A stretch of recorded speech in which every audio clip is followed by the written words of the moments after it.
La puissance de l'unité. Alors j'ai symbolisé cela par une image d'actualité, c'est des rugbyman. Et je ne sais pas si vous avez entendu les informations, mais hier les Français se sont pris une claque face aux All Blacks, là en quart de finale de la Coupe du Monde de rugby qui a lieu en Angleterre, à Cardiff. Et les Français pensaient peut-être pouvoir les battre. Eh bien, les résultats ont prouvé largement le contraire. Et la raison, eh bien, c'est bien sûr qu'ils ont manqué d'unité, qu'ils ont manqué de cohésion, qu'ils ont manqué par rapport à l'adversaire qui était supérieur en technique, supérieur en qualité individuelle. Eh bien, en cohésion, ils auraient pu les battre, mais évidemment, manquant de cette cohésion, le résultat a été complètement différent et logique selon la statistique, et même plus que cela, parce que c'est vraiment une claque, ils se sont pris 62-13. 49 points d'écart. Vous imaginez, ils n'ont jamais vu un score aussi distant dans un quart de finale depuis plus de 30 ans. Donc vraiment, c'était la claque de l'histoire. Voilà. À part ça, cette anecdote, nous aussi, nous avons à marcher dans la direction pour atteindre un but. Et je vous invite à faire une première lecture en introduction dans le livre de Josué au chapitre 6 et au verset 8.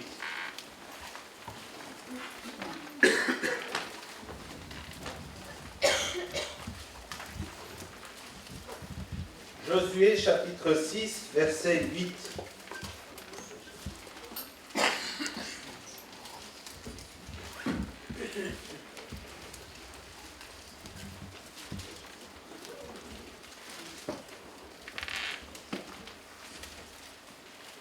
Lorsque Josué eut parlé au peuple, les 7 prêtres qui portaient les 7 trompettes retentissantes devant l'Éternel se mirent en marche et sonnèrent de la trompette.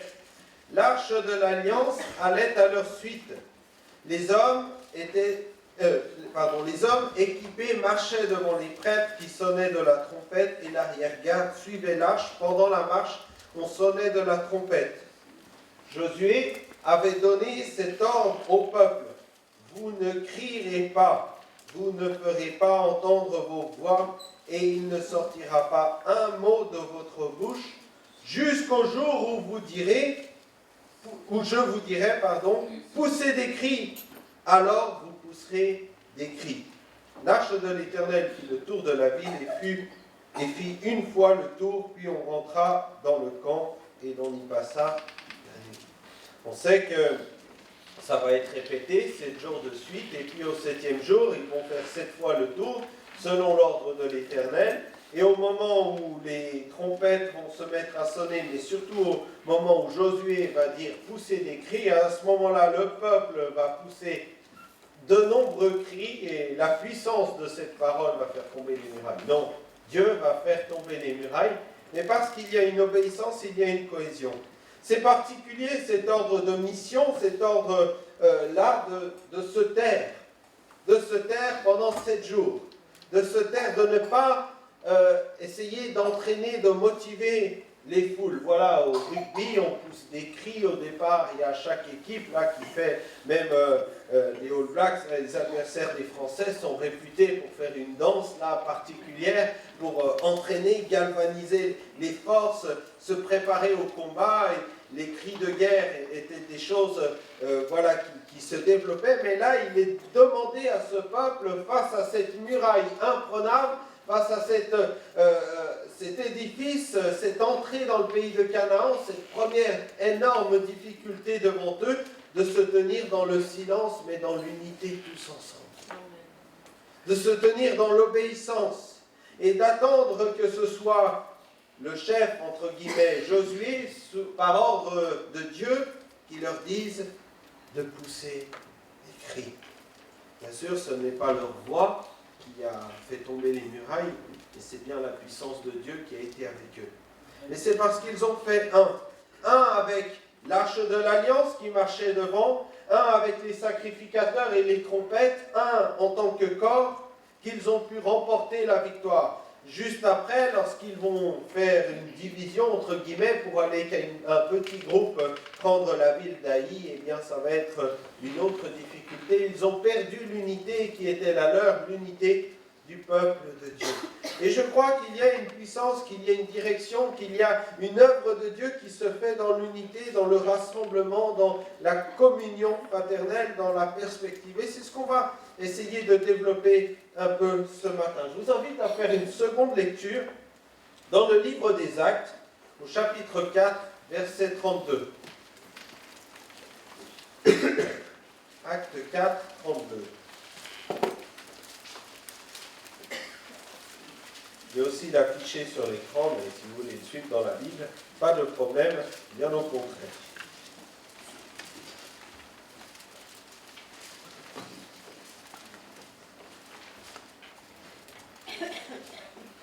La multitude de ceux qui avaient cru n'était qu'un cœur et qu'une âme. Nul ne disait que ses biens lui appartenaient en propre, mais tout était commun entre eux. Les apôtres rendaient avec beaucoup de force témoignage de la résurrection du Seigneur Jésus, et une grande grâce reposait sur eux tous.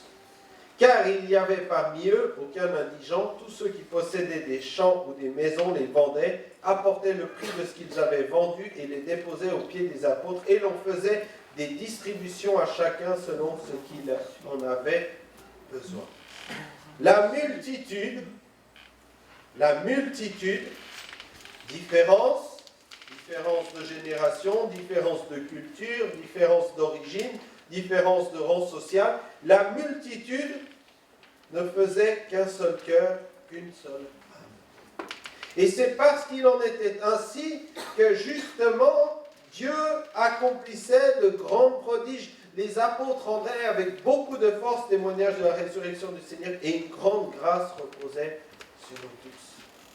La grâce du salut, la grâce du secours, la grâce de l'Église qui va naître, la grâce de voir des signes et des prodiges se manifester. Dans les chapitres qui vont suivre, lorsque un homme et une femme vont vouloir faire bande à part, Dieu lui-même va régler leur sort. Ils vont mourir tragiquement parce que dans leur cœur, ils ont voulu faire quelque chose de différent, éloigner l'Église de cette unité. Plus tard, au chapitre 6 des Actes des Apôtres, là encore, il y a un problème qui est en train de frapper l'Église. Les veuves des Juifs sont favorisées dans la distribution par rapport aux autres veuves, aux veuves grecques notamment. Et là, devant ce problème qui allait créer une division, une fracture dans l'Église, les apôtres se retrouvent, réfléchissent et placent les 7 diacres pour s'occuper des affaires matérielles de l'Église, pour préparer. Et ils ont résisté aux divisions internes qui voulaient venir. Ils ne pouvaient rien faire contre les attaques extérieures. La persécution avait commencé. Dans les chapitres qui vont suivre, Étienne va mourir, et puis ça va être Jacques, et puis il va y avoir même la dissolution de l'Église en tant que rassemblement là physique. Ils vont être dispatchés, mais ils vont travailler toujours et sans cesse à cette unité. Aujourd'hui, au XXIe siècle, nous devons veiller à cela. L'unité dans la direction, dans la continuité, dans l'œuvre de Dieu, afin que l'œuvre de Dieu soit pleine de grâce, pleine d'action, pleine de puissance. L'unité face à l'adversité, l'unité face au monde extérieur. Il y a déjà tellement de combats menés pour l'Église par rapport à l'adversaire de nos âmes, par rapport à l'incrédulité, par rapport au mensonge, que nous ne devrions pas avoir de combat interne, de lutte interne. Ce n'est pas ainsi que Jésus a prévu les choses dès le départ. Dans Jean 17, la prière de Jésus en faveur des disciples qui vont rester, il dit cela au verset 11. « Je ne suis plus dans le monde et ils sont dans le monde. Je vais à toi, Père Saint, gardant ton nom, ceux que tu m'as donnés, afin qu'ils soient un comme nous. » Et au verset 21, « Afin que tous soient un comme toi, Père, tu es en moi, et comme je suis en toi, afin qu'eux aussi soient un en nous, et que tout le monde croie que tu m'as envoyé. Je leur ai donné la gloire, que tu m'as donné, afin qu'ils soient comme nous sommes un. Moi en eux et toi en moi, afin qu'ils soient parfaitement un et que le monde connaisse que tu m'as envoyé et que tu les as aimés comme tu m'as aimé. Quelle prière de Jésus! Et si Jésus a fait cette prière, il savait que la division allait venir. Ses disciples, il les a choisis, non pas pour les instruire le mardi soir de 21h à 22h30. Il les a choisis non pas pour leur donner des cours de théologie. Il les a choisis pour les avoir avec lui, pour marcher avec lui, pour vivre avec eux, pour leur communiquer, pour leur transmettre tout ce dont il avait en sa possession, le témoignage. Il les a choisis pour qu'ils apprennent également à vivre ensemble. Il les a choisis pour faire d'eux une équipe, un corps, un édifice coordonné. Il les a choisis pour qu'ils soient façonnés, pour qu'ils apprennent à persévérer ensemble. Bien sûr, au milieu de ceux qu'il a choisis, il y en a un qui décide de faire autrement, et même de trahir le maître. Jésus laisse la liberté. Mais ça n'est pas parce que Judas a trahi Jésus que pour autant l'unité des disciples s'est dissoute. Au contraire, ils sont restés forts, ils sont restés unis, ils sont restés rassemblés. Je te prie qu'ils soient un comme moi je sois en toi. Bien sûr, là, il y a le miracle de la triexistence de Dieu, de la personne de Dieu. Ils sont à la fois trois, le Père, le Fils et l'Esprit, et ils sont pourtant un. Nous sommes également dans l'Église, tous différents et pourtant unis. C'est un mystère, c'est une révélation miraculeuse, et c'est une nécessité. Paul va également développer ce sujet en prenant bien sûr le thème du corps, et j'aimerais qu'on puisse parler un peu plus de cela. Dans Romains 12, Paul dit « Ainsi, nous qui sommes plusieurs, nous formons un seul corps en Christ, et nous sommes tous membres les uns des autres. » Et il précise dans 1 Corinthiens 12, verset 12, « Car comme le corps est un et a plusieurs membres, et que tous les membres du corps, malgré leur nombre, ne forment qu'un seul corps, ainsi en est-il de Christ. Nous avons tous, en effet, été baptisés d'un seul esprit, pour former un seul corps, soit juif, soit grec, soit genevois, soit suisse-allemand, soit français. » On peut multiplier, soit esclave, soit libre. Et nous avons tous été abreuvés d'un seul esprit. Ainsi le corps n'est qu'un seul membre, n'est pas un seul membre, mais il est formé de plusieurs membres. Plusieurs membres, oui. Diversité, oui. Sensibilité différente, oui. Opinions différentes, ça peut arriver. Et Paul va dire à Timothée, notamment, de ne pas discuter les opinions, parce que ça fait naître les querelles et les divisions. Différentes sensibilités, différentes opinions, oui, mais le même esprit, la même parole, le même socle commun. Nous avons été baptisés dans un seul esprit. Il en est ainsi de Christ qui est un. Même si les hommes ont essayé de le diviser, entre guillemets, sur la croix, eh bien, il est resté un. Même s'il s'est retrouvé seul pendant un temps, il a retrouvé ses disciples. Et il y a eu réconciliation avec eux, et l'Église a continué, et l'œuvre de Dieu s'est faite. Un seul corps, des membres différents, bien sûr, mais coordonnés par la même tête, par la même direction, par le même Seigneur, par le même salut, par le même esprit, par la même parole qui unit tout. En rugby, chaque joueur est différent, mais chacun a sa place, son poste. Et chacun doit travailler dans la coordination de l'équipe selon les règles établies. Il y a toutefois un entraîneur qui, lui, est responsable de faire les choix. Et si le joueur veut jouer perso, eh bien, il met tout en péril l'œuvre de l'équipe. L'Église, ainsi formée, a une règle, celle de la parole de Dieu, a une direction, celle de l'Esprit, celle de Christ. Mais elle forme un corps rassemblant plusieurs membres. Et on retrouve cet état d'esprit-là dans toute la parole. Les premiers disciples, ils avaient tellement le désir de former un seul corps que, voyez, ils allaient jusqu'à donner tout leur bien et mettre tout en commun. Dans la perspective que tout le monde puisse être dans l'abondance, et c'est ce qu'il nous est dit au verset 34 là, de Acte 2, il n'y avait parmi eux aucun indigent, personne mis de côté, personne dans une difficulté telle d'un point de vue financier. Et ils avaient le désir là de travailler ensemble, de communier ensemble. Et on retrouve cela par la suite, et même un petit peu avant dans Acte 1. Tous, d'un commun accord, persévéraient dans la prière, avec les femmes et Marie, mère de Jésus, et avec les frères de Jésus. D'un commun accord. Le jour de la Pentecôte, ils étaient tous ensemble dans le même lieu. J'ai mis un logo d'une église, dans le même lieu. Se rassembler ensemble. Pas chacun pris dans sa maison, mais tous ensemble.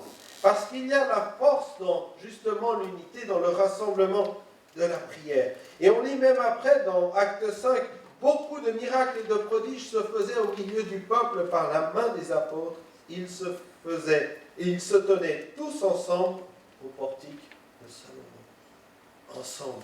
Les retrouvant ensemble, le désirant de partager. Et lorsque ils sont divisés par la persécution, éloignés, alors leur désir c'est de rester en contact. Pourquoi nous avons toutes ces lettres, toutes ces épîtres? Parce qu'ils s'écrivaient, ils s'encourageaient, ils rétablissaient la communion, et puis Paul lui-même n'a eu de cesse que de vouloir aller de lieu en lieu, annoncer, parcourir, remettre en contact, retransmettre les choses. En tant qu'assemblée locale, on peut rester centré sur nous-mêmes. Mais ainsi, on passe à côté du reste du corps de Christ, des autres assemblées, des champs de mission, de l'Église persécutée, de toutes ces choses pour lesquelles nous devons aussi faire monter nos prières à Dieu. Et en son temps, l'Église de Jérusalem a été dans la difficulté financière. Et Paul a eu la joie de ramener à cette église les dons des autres églises de la Décapole, de ceux qui étaient dispersés. Et il a pu bénir cette église de Jérusalem en leur portant ses biens. Mais s'il a pu porter ses biens, c'est bien que ces églises-là avaient déjà comme souci, l'église de Jérusalem, avait déjà comme sujet de prière que Dieu prenne soin de cette église première. Un seul corps, physiquement. Mais un seul corps également dans la pensée, dans la direction, dans le sentiment. Regardez, ils étaient d'un seul cœur, d'une seule âme. Nous avons lu. Et dans 2 Corinthiens 13, verset 11, il est dit: au reste, frères, soyez dans la joie, perfectionnez-vous, consolez-vous, ayez un même sentiment, vivez en paix, et le Dieu d'amour et de paix sera avec vous. Un même sentiment. Pour aller un peu plus loin, dans Romains 15, ce sentiment va procurer une même pensée que le Dieu de la persévérance et de la consolation vous donne d'avoir les mêmes sentiments les uns envers les autres selon Jésus-Christ, afin que tous ensemble, d'une seule bouche, vous glorifiez le Dieu et Père de notre Seigneur Jésus-Christ. Une seule bouche. Et comment cela est possible? Eh bien, d'avoir les mêmes sentiments les uns envers les autres selon Jésus-Christ. Car là, il s'agit bien non pas d'entretenir ou de cultiver des sentiments personnels ou individuels, mais bien de recevoir, de connaître, de vivre selon les sentiments qui sont en Jésus-Christ. Et Jésus ne peut pas avoir de sentiment de division à l'égard de l'Église. Il a lui-même prié pour que l'Église soit un. Il a lui-même manifesté son amour pour venir exhorter les apôtres à rester ensemble. Vous vous souvenez, lorsque Pierre veut s'occuper de ce qui arrivera à Jean et inversement, bien Jésus remet l'un et l'autre à sa place. Peu importe, toi suis-moi. Ce qui arrive aux autres, c'est pas ton affaire, c'est mon affaire en tant que maître. Mais toi, suis-moi. Que ton cœur, toi, soit attaché à moi. Et si chacun, nous avons notre cœur attaché au Seigneur, eh bien, par le Seigneur, nous sommes donc en communion. Nous sommes donc en relation. Nous sommes donc tissés, attachés à son corps. Les mêmes sentiments pour avoir ensemble une seule bouche. C'est ce qui avait été demandé à ce peuple d'Israël devant Jéricho, de crier ensemble. Et au moment où ils ont fait ensemble, alors la muraille est tombée. Or, ça ne veut pas dire qu'il faut répéter tous ensemble la même prière. Bien sûr que non. Bien sûr que non. Mais il faut avoir la même vision, la même perspective, le même travail, marcher dans le même plan. Et au niveau local, dans une assemblée locale, on peut avoir une vision. Et dans cette vision-là, confiée aux serviteurs, et puis confiée aux anciens, et puis confiée aux responsables spirituels de l'Église, il faut qu'il y ait une adhésion, un engagement aussi du reste du peuple. Parce que c'est tous ensemble qu'on remporte la victoire. Vous avez le projet là de commencer des réunions d'annonce de l'Évangile après le culte, une fois par mois. Mais c'est merveilleux. Mais c'est merveilleux. Mais priez pour cela parce que c'est un défi que de toucher les gens du dehors. C'est un défi. Et vous allez participer vous-même en invitant ceux de vos amis, ceux qui ne connaissent pas le Seigneur, à venir recevoir, entendre l'Évangile. Il est évident que le pasteur lui-même ou le pasteur et les anciens ne peuvent pas à eux seuls remporter ce combat. C'est l'Église. Parlant d'un même langage, une même bouche, qui va pouvoir bien voir des âmes nouvelles et être sauvées. Et ça n'est jamais le fruit ou le travail d'un seul homme. C'est l'ensemble, c'est le corps. Et d'ailleurs, tous ensemble, en tant que corps, eh bien, il y a la naissance d'enfants spirituels, et tous ensemble, on se réjouit en tant que corps, parce que Jésus demande à ce qu'il y ait la confirmation publiquement, donc devant l'Église, de l'engagement personnel, intime, par les eaux du baptême. C'est bien pour qu'il y ait, entre guillemets, un résultat public d'un engagement commun, et pas uniquement des engagements personnels et individuels. Le Seigneur agit, le Seigneur désire cet état d'esprit du corps. On retrouve également cette notion du même langage dans 1 Corinthiens 1, verset 10. Ça reviendra à l'image, ne vous inquiétez pas, je vais vous lire le verset. « Je vous exhorte, frères, par le nom de notre Seigneur Jésus-Christ, à tenir tous un même langage, et à ne pas avoir de division parmi vous, mais être parfaitement unis dans un même esprit et dans un même sentiment. » D'où naissent les divisions, d'où naissent les querelles, des envies personnelles, des désirs charnels, des perspectives individuelles. C'est bien parce que les raisonnements ne sont pas passés à la moulinette de la sainteté, de la sanctification qui se trouve en Christ, qu'il y a des divisions, mais ce n'est pas dans l'état d'esprit du Maître. Au contraire, il invite à avoir un même langage, à persévérer dans cette dimension. Et puis, dans Philippiens 2, si donc il y a quelque consolation en Christ, s'il y a quelque soulagement dans la charité ou dans l'amour, s'il y a quelque union dans l'esprit, s'il y a quelque compassion et quelque miséricorde, rendez ma joie parfaite, ayant un même sentiment, un même amour, une même âme, une même pensée. Amour, sentiment, âme et pensée. Quel défi! Quel défi d'arriver à marcher à l'unisson. Quelquefois, dans son propre couple, on n'a pas les mêmes projets. Pourtant, on n'est que deux. Un veut aller au soleil pour les vacances, l'autre veut aller à la neige. Comment on va faire? L'un pense que c'est comme ça qu'il faut éduquer les enfants, l'autre pense que c'est comme ça. Oh là là, il y a dispute, il y a discorde. Et oui, et tant qu'on reste au niveau humain, au niveau terrestre, alors il y a toujours discorde, dispute. Mais lorsqu'on arrive à prier l'un avec l'autre et demander au Seigneur que lui nous conduise peut-être à l'endroit où nous devons aller aux vacances pour servir de témoignage, également, ou parce que c'est vraiment un lieu où on va pouvoir se reposer, trouver l'unité de la famille, tout cela. Alors, le Seigneur, il conduit, il aplanit les sentiers. Et pour l'Église, la direction de l'Église, il en est ainsi. Et puis, dans Jérémie 32, on a lu un passage, ce matin aussi dans Jérémie, et qui va un peu dans ce sens. Jérémie 32, verset 39. « Je leur donnerai un même cœur, une même voix, afin qu'ils me craignent toujours pour le bonheur pour leur bonheur, et celui de leurs enfants après eux. » Un même cœur pour préparer l'avenir. Pour préparer l'avenir. J'avance, je vais vous montrer. Voilà, c'est ça. Un même cœur pour les enfants.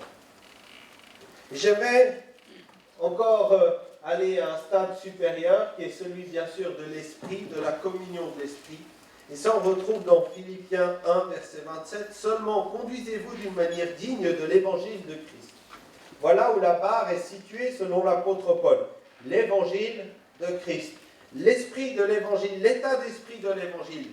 Afin que, soit que je vienne vous voir, soit que je reste absent, j'entends dire de vous que vous demeurez ferme dans un même esprit, combattant d'une même âme pour la foi de l'évangile, sans vous laisser aucunement effrayer par les adversaires, ce qui est pour eux une preuve de perdition, mais pour vous de salut, et cela de la part de Dieu.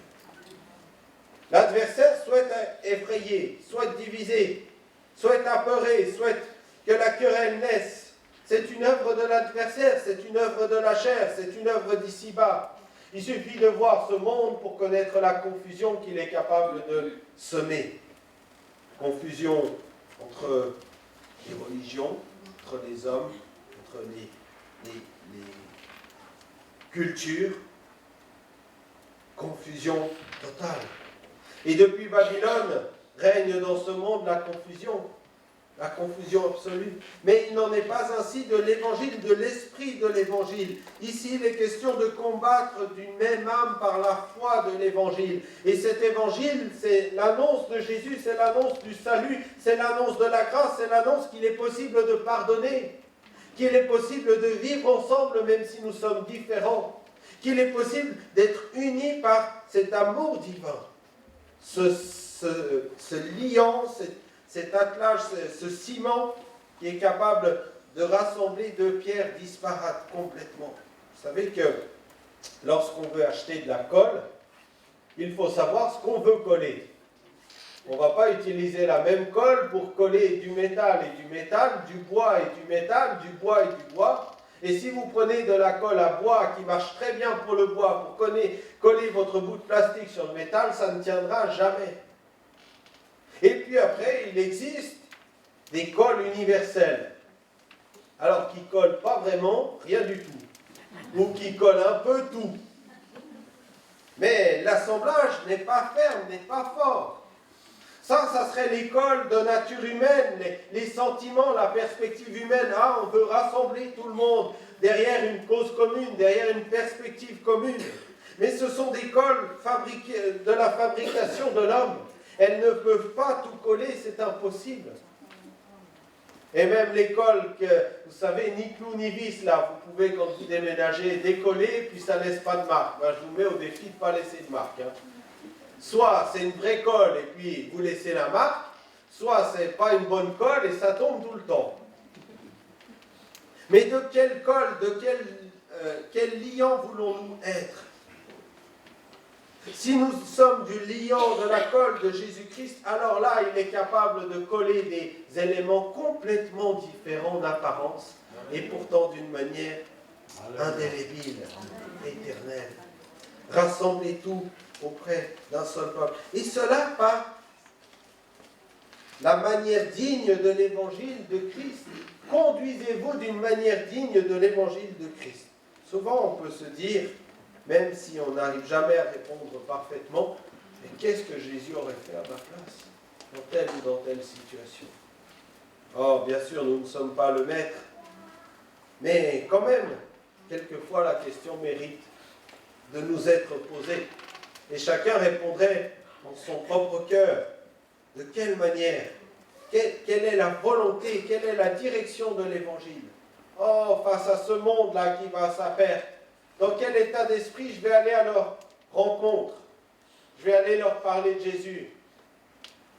En disant que de toute façon, c'est des gens perdus et oh là là, il ne faut surtout pas qu'ils me contaminent. Ou en disant que moi, je suis dépositaire d'un grand trésor et que ce trésor, s'il parvient à leur cœur, eh bien, il sera capable de changer leur cœur. Donc, automatiquement, mon langage va changer à leur égard parce que je vais, moi, leur apporter cette bonne nouvelle du salut qui est capable à elle seule de changer leur vie. Et je ne vais pas les accuser ou les plonger dans la mistoufle dans laquelle ils sont déjà. Mais au contraire, je vais leur annoncer cette bonne nouvelle. C'est une bonne nouvelle. Et l'état d'esprit, notre pensée, notre manière d'apporter l'évangile est enclin et marqué de l'amour que nous avons. Quand nous entendons quelqu'un parler, même au téléphone, on est capable de savoir s'il va bien ou pas bien. On est capable de savoir s'il est en colère ou s'il est bien dans ses baskets. Et croyez-vous que c'est différent quant à l'évangile? Si je vais parce que je dois, ou si je vais pour dire que c'est qu'un pécheur et qu'il va être perdu, ça va se ressentir. Et si je vais avec cet état d'esprit, cette manière digne de l'évangile de Christ, désirant sauver celui qui est perdu, désirant lui apporter ce salut merveilleux, désirant lui communiquer la grâce dont je suis moi-même, eh bien, tributaire, alors l'état d'esprit va changer et le résultat va changer.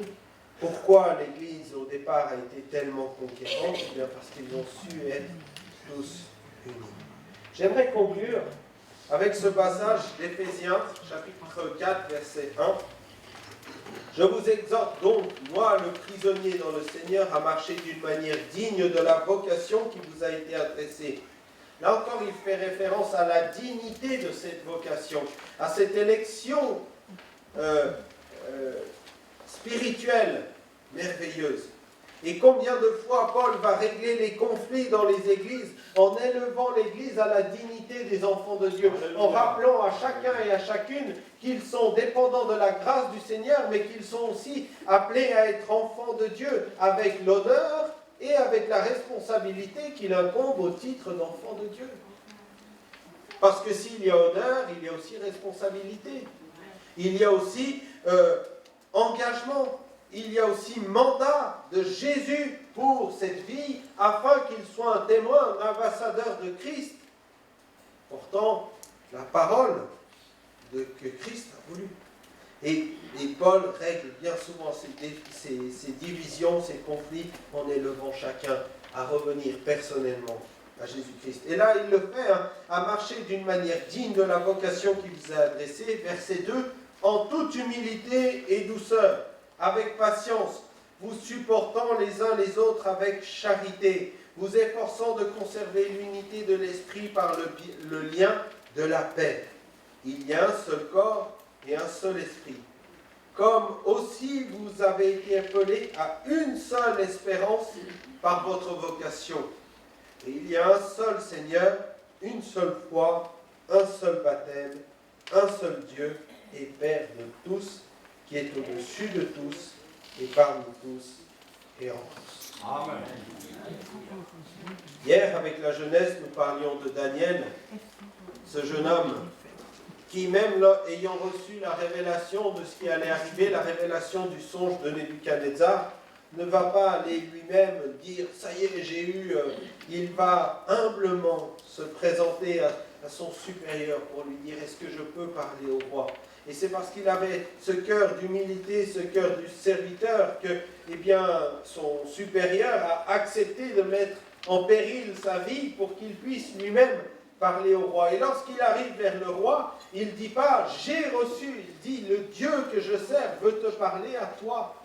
Et il m'a confié de te parler, mais c'est pour toi. C'est toi qui as reçu à la fois le songe, mais c'est toi qui vas en recevoir la révélation. » et il va dire au roi exactement ce qui concerne. Et puis lorsque le roi réalise tout cela, il décore Daniel, il lui remet la gouvernance de tout Babylone. Et là, Daniel n'oublie pas non plus qu'il était avec ses amis.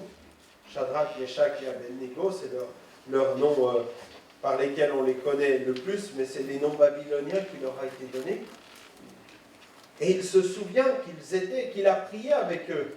Et il va dire au roi, non, pas à moi seul la gouvernance, mais confie-les à eux, qu'ils soient participants de cette révélation que Dieu a donnée. Mais quel cœur de cet homme, de ce jeune homme Daniel, capable de marcher selon le plan de Dieu. Il y a un seul corps. Il a fait cohésion avec ses compagnons. Il a été uni avec eux. Et il a partagé avec eux. C'est ce que Jésus a fait avec ses disciples et c'est ce qu'il veut faire avec nous.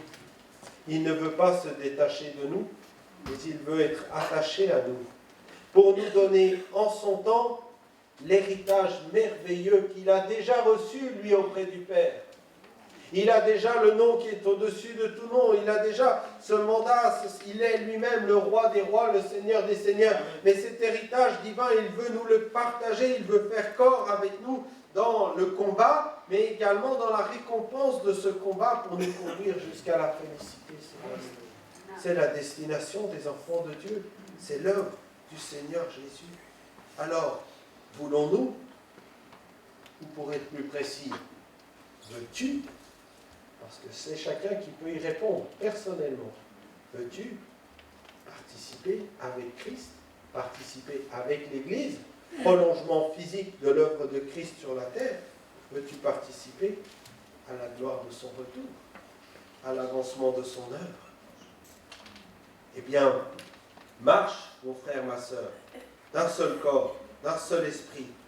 Marche dans l'unité de la foi, parce qu'il y a un seul Sauveur, un seul Dieu et Père, qui est au-dessus de tous, parmi tous. Je veux te remercier, Seigneur, de ce que tu as tout pleinement planifié pour faire de la suite une seule Église. Seigneur, ils ne sont pas partis l'un à droite, l'autre à gauche, faisant chacun son petit machin, sa petite Église. Mais Seigneur, ils ont travaillé dans l'unité. Nous voulons, Seigneur, travailler dans l'unité. Pas l'unité pour l'unité. Pas l'unité dans une espèce de diversité aveugle quant à la doctrine, quant au salut, quant à l'esprit. Parce que pour qu'il y ait une unité réelle, il faut qu'il y ait des règles, il faut qu'il y ait des bases, il faut qu'il y ait un travail commun. Cette unité, Seigneur, elle se trouve dans ta parole. Elle se trouve dans la révélation de Christ. Elle se trouve dans la bonne nouvelle de l'Évangile, mais la contrainte de l'Évangile de faire un choix également. Cette unité, elle se trouve dans l'amour de Christ. L'amour de Christ, qui pour nous racheter, s'est livré lui-même, a payé de lui-même le prix de cette unité. Seigneur, il y a chez les hommes quelquefois l'illusion de vouloir faire une unité au détriment de Christ, au détriment du prix payé. Mais Seigneur, si cela avait été possible, jamais tu n'aurais donné ta vie sur la croix. Or, il a fallu que tu meures, il a fallu que tu ressuscites, il a fallu que tu continues de te révéler aux disciples, il a fallu que tu répandes ton esprit pour que cette Église vive et persévère dans l'unité. Ces choses, nous en avons besoin pour demeurer fermement attachés à toi et ainsi, demeurant attachés à toi, demeurer attachés au reste du corps. Merci Seigneur pour l'assemblée locale qui a son existence, qui est ainsi le prolongement de cette œuvre au niveau local. Merci Seigneur pour la famille d'église à laquelle nous appartenons. C'est là aussi un privilège de pouvoir persévérer avec d'autres frères et sœurs. Merci aussi pour l'Église universelle, ceux et celles qui confessent ton nom dans toutes les nations et à laquelle nous voulons penser. Seigneur, il y a ceux qui sont au loin persécutés dans la foi, pour lesquels nous voulons prier. Il y a ceux, Seigneur, qui persévèrent dans des champs pour ouvrir de nouveaux champs de mission, pour que l'Église grandisse. Merci, Seigneur, nous voulons les soutenir par la prière, mais par quelques biens matériels aussi. Pensez à eux, pensez à la mission. Seigneur, merci parce que nous pouvons faire corps avec eux au travers de la prière, au travers du partage, de la persévérance dans tes voies. Seigneur, ton œuvre est belle, ton œuvre est grande, ton œuvre dépasse toute dénomination, quelle qu'elle soit. Ton œuvre, c'est l'Église de Jésus-Christ. Et Seigneur, tu nous invites à persévérer dans l'unité de ce corps, priant les uns pour les autres, fortifiant les uns les autres et recherchant ensemble à gagner le plus grand nombre. Merci Seigneur parce que cette Église première rassemblée était visitée de ta grâce. Visite ce matin cette assemblée de ta grâce. Et visite l'Église à Genève de ta grâce. Visite notre pays de ta grâce. Visite cette vieille Europe de ta grâce. Visite ce monde de ta grâce, Seigneur. Parce que c'est ce que nous souhaitons, que le plus grand nombre soit sauvé. Seigneur Jésus, à toi la gloire dans ces instants. Amen. Amen.